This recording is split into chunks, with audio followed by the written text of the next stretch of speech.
is a second time running for this thing. He put his strong candidacy in 2008. Definitely a different, presidential run, with so much online and gaining so much money outside the political action committees and stuff like that. And yet he only gets 2% of the time.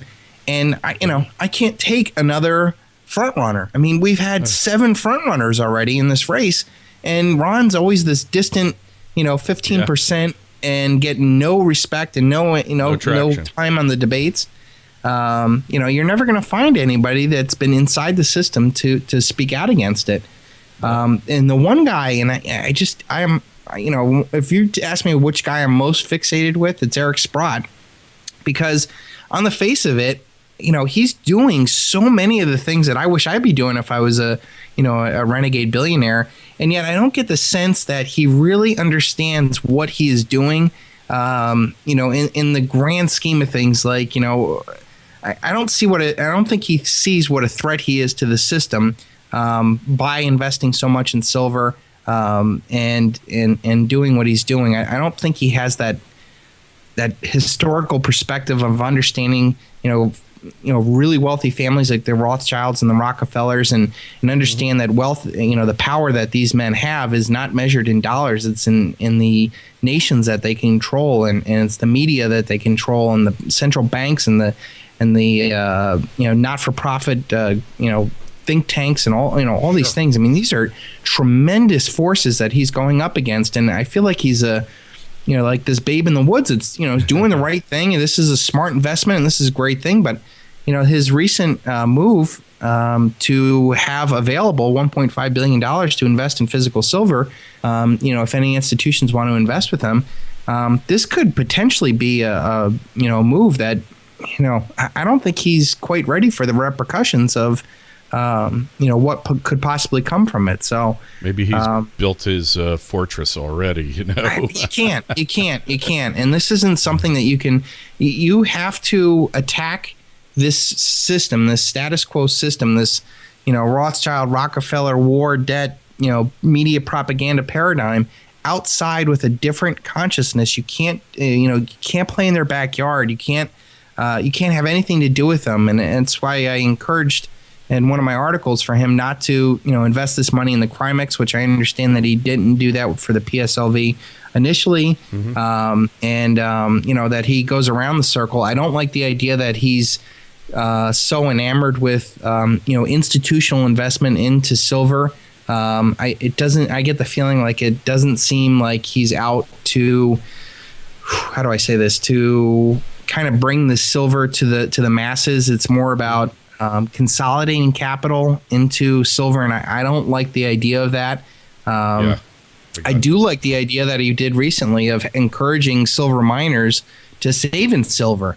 And that to me is another, again, bold, dangerous move that, Well, all these stocks are going to undergo a tremendous transformation because they're going to start paying dividends, and that's the end of the short selling, because you can't float 10 times many shares and then have to pay dividends, on all those shares that you shorted, and they're naked shorted. There's no, the shares don't exist.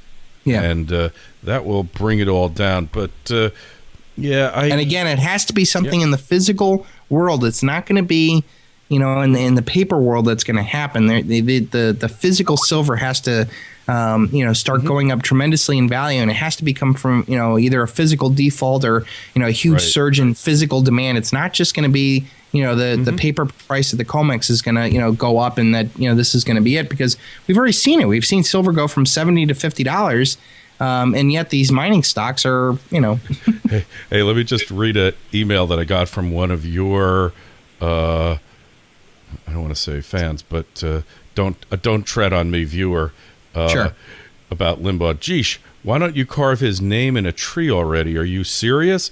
Limbaugh is a tool. He's no different than O'Reilly or Glenedict Beck or any of those Pied Pipers, as Chris would say. Take the heart-shaped glasses off. I love it. I specifically criticized the guy. I mean, I only think he's a good He's great at what he does. He's at the top Sure. of his game. I can't respect the guy because he does something better than you and I will ever be able to do it, right? I mean, Yeah. come But that on. definitely sounds like somebody's been listening to my my Yeah, stuff. well, I've got 2 or 3 of these already, but some of them are obviously what you would call, just lurkers. But others, like, hey, the guy serves a purpose. In any event, anything you want to cover before we call it a day? No, I just I got better. I want to get back on getting this Greatest Truth Never Told done, and provide a lot more in-depth content. There's no way.